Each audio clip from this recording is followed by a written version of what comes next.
Bapak Ibu dan rekan-rekan mahasiswa, selamat sore. Perkenalkan kami dari STK Askia.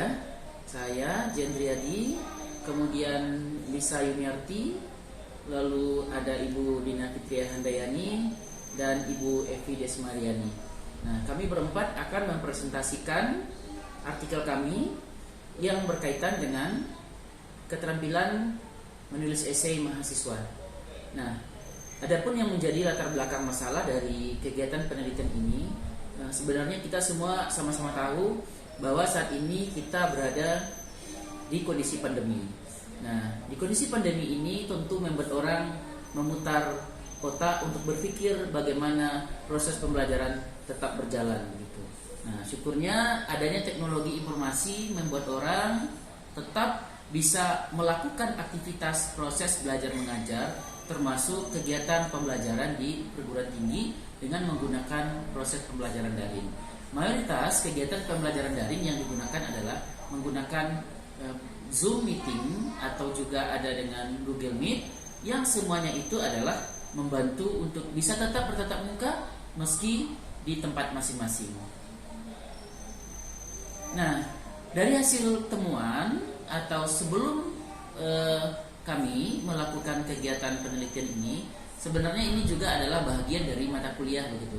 Ketika mereka mengikuti mata kuliah pembelajaran di perguruan tinggi, karena ada mata kuliah bahasa Indonesia dan salah satu materinya adalah membuat esai.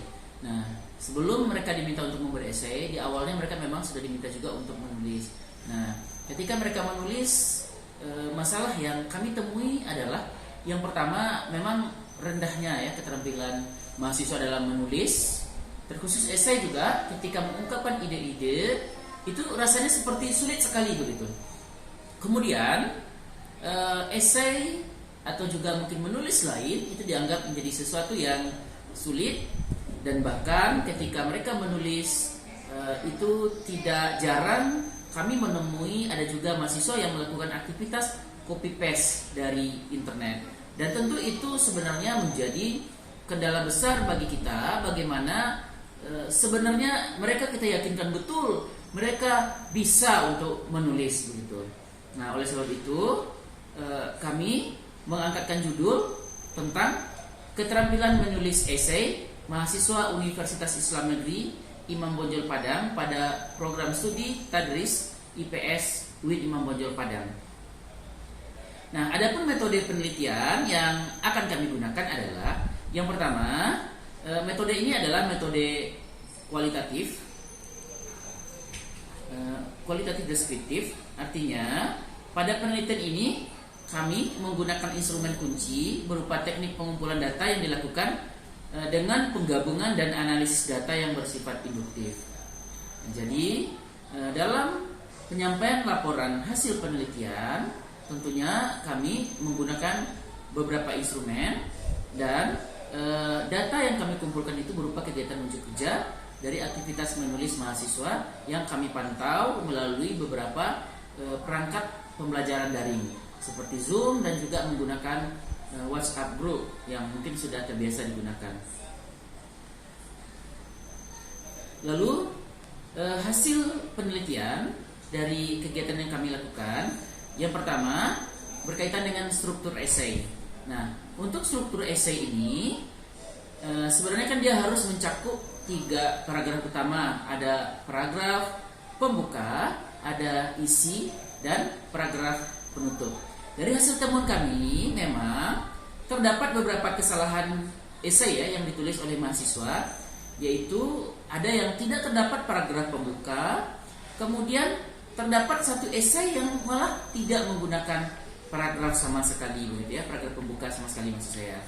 Lalu mahasiswa ini langsung menulis batang tubuh dari esai itu sendiri. Nah, berikutnya berkaitan dengan tata bahasa.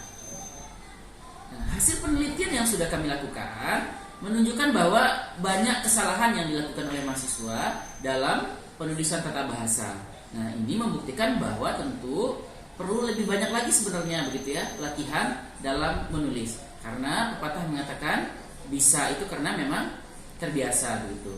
Nah, beberapa kesalahan yang mungkin ditemukan misalnya ini ya, semakin menjadi banyak, nah jadi tidak ada huruf A-nya begitu ya. Aktivitas, nah harusnya kan pakai V, Victory begitu ya. Lebih sedihnya pada kemiskinan pembelajaran kuliah tahun sekarang. Jadi bahasanya masih dianggap rancu begitu dan sulit untuk dipahami, dan ada juga penulisan hurufnya yang masih berserakan begitu. Lalu yang ketiga, diksi atau pilihan kata yang dilakukan oleh mahasiswa. Nah, berkaitan dengan diksi atau pilihan kata, apa sih yang pas yang mesti digunakan begitu dalam mengelompokkan kata yang pas dengan pembahasan. Jadi memang kami membagi beberapa topik ya dengan situasi kekinian, dan kami memang lebih memfokuskan ya banyak berkaitan dengan kondisi pandemi saat ini begitu. Nah, memang ada juga sih selain pandemi ada judul-judul lain, tetapi memang kita memberikan beberapa alternatif judul, dan sekitar 80% mahasiswa memilih judulnya berkaitan dengan pandemi begitu. Namun dari hasil penelitian yang kami lakukan, ternyata dalam diksi atau pemilihan kata masih belum terlalu banyak aktivitas penulisan esai yang agak lebih kreatif begitu. Jadi mungkin karena ini adalah mahasiswa baru semester 1 sehingga kreativitasnya tidak terlalu muncul. Tapi tentu ini tidak menjadi faktor pembenaran gitu. Namun kita harapkan nanti setelah ini ada tindak lanjut dari kegiatan ini dulu. Setelah mereka nanti diuji cobakan, kita tahu bahwa ini kemampuan yang mereka miliki, maka berarti nanti kita akan menguji cobakan juga, dan ada tindak lanjutnya dengan berupa kegiatan lain begitu. Biasanya dengan kegiatan bimbingan menulis yang lebih komprehensif. Yang keempat, berkaitan dengan konten atau isi. Nah, isi tentu menjadi suatu yang sangat penting dan menarik begitu. Nah, sekitar 50% dari mahasiswa sudah mampu ya menampilkan konten yang menarik gitu dari esai. Tetapi banyak juga yang belum mampu menampilkan konten begitu. Karena dari temuan kami, bukan mayoritas sih, mohon maaf, beberapa ada yang copy paste dari internet ini, karena itu terdetek gitu ya. Tidak menggunakan Turnitin memang, tetapi ketika kita copy paste di Google langsung kentara begitu, ada yang sama gitu. Nah, kami kira itu ya berkaitan dengan keterampilan menulis esai mahasiswa yang memang kita lakukan menggunakan proses pembelajaran daring begitu. Nah, sehingga dengan demikian kita bisa mengambil kesimpulan pemahaman mahasiswa dalam menulis esai masih rendah ya, terbukti dengan 4 indikator yang sudah kita tentukan tadi, berkaitan dengan struktur esai, kemudian berkaitan dengan tata bahasa, lalu diksi atau pilihan kata pada esai, dan berkaitan dengan konten atau isi dari esai yang dibuat oleh mahasiswa. Kami kira seperti itu. Nanti jika ada hal-hal yang perlu didiskusikan, tentu kami lebih senang hati ya, atau dengan senang hati menerima saran dan masukan juga dari Bapak Ibu serta rekan-rekan mahasiswa.